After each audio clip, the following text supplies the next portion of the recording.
உதாரணங்களை உதாரணம் இருக்கலாம். ஷைத்தான் ஒரு தடவை அல்லாஹ்ட்ட போய் சொன்னான், யா அல்லாஹ் இந்த நபரை நான் வந்து வழிகளுக்கு இழுத்துட்டு போறேன்னு சொன்னான். அல்லாஹ் சொல்லிட்டான், நீ முடிஞ்சா வழிகளுக்கு இழுத்துட்டு போ சொன்னான். அப்ப அந்த நபர் யாருன்னு பார்த்தா ஐயூப் அலைஹிஸ்ஸலாம். அவங்க வந்து ரொம்ப செல்வமிக்கவங்க, எப்போதுமே இறைவனுக்கு கீழே இருப்பாங்க, அல்லாஹ் திக்ர் செஞ்சுக்கிட்டே இருப்பாங்க. அந்த நிலையில இருக்கும்போது ஷைத்தான் சொன்னான், யாருடா அவரோட செல்வத்தை நீ மொத்தத்தை எடுத்துரு, அப்புறம் பாரு அவங்க மறந்துடுவாங்க சொல்லி சொன்னான் ஷைத்தான். சரி அப்படியா, சரின்னு சொல்லி ஷைத்தான் சொன்ன மாதிரியே அல்லாஹ் வந்து மொத்த செல்வத்தை எடுத்துட்டான். எடுத்த பிறகு அதுக்கடுத்து ஐயூப் அலைஹிஸ்ஸலாம் சொல்றாங்க, அல்லாஹ் தான் எனக்கு கொடுத்தான் அந்த செல்வத்தை, அல்லாஹ்வே எடுத்துக்கிட்டான்னு சொல்லி சொல்லிட்டாங்க.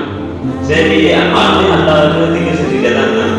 அப்புறம் சொன்னா ஷைத்தான் அல்லாஹ்ட்ட, நீ அவங்க உடம்புல ஒரு நோயை ஏற்படுத்துது, அந்த நோய் எப்படி இருக்குன்னா அவங்க உடம்புல அழுகி அவங்க மேல புழு பூச்சினா முடிக்கிற மாதிரி அந்த நோயை சிஃபாவே ஆகக்கூடாது, அந்த மாதிரி ஒரு நோயை கொடுத்துருன்னு சொல்லிட்டான்.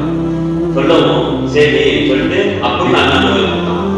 அந்த நோய் கொஞ்சம் கொஞ்சமா பரவி அவங்களோட மூச்சு முகம் எல்லாம் வந்துருச்சு.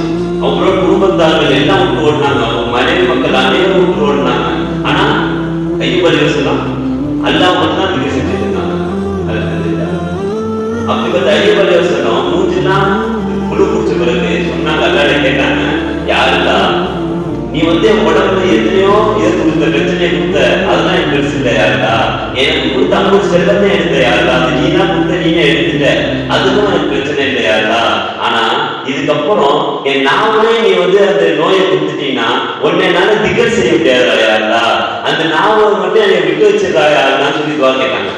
எப்படியாவது ஐயூப் அலைஹிஸ்ஸலாம் நபிமார்களுக்கே இவ்வளோ வேதனை அல்லாஹ் கொடுத்து அந்த நபிமார்களும் அல்லாஹ்வை மறக்காம அவ்வளோ சிஃபா செஞ்சாங்க, அல்லாஹ்வை திக்ர் செஞ்சாங்க. அந்த மாதிரி திக்ர் நம்மளும் செய்யணும். அல்லாஹ் வந்து பார்க்கணும், ஐயூப் அலைஹிஸ்ஸலாமுக்கு எவ்வளவோ உடம்புல இது கொடுத்தான், நோய்களை கொடுத்தான், அவங்களோட குடும்பத்தை போக வச்சான், எல்லாமே செஞ்சான். ஆனா நமக்கு அல்லாஹ் அந்த மாதிரி வைக்கல. நம்மளுக்கு கை காலம் நல்லா தந்திருக்கான், நாவம் நல்லா தந்திருக்கான், நம்மளோட பெற்றோர்கள் நமக்கு நல்லா தந்திருக்கான். அதுக்காண்டி அல்லாஹ்வை நம்ம திக்ர் செய்யணும். முதல்ல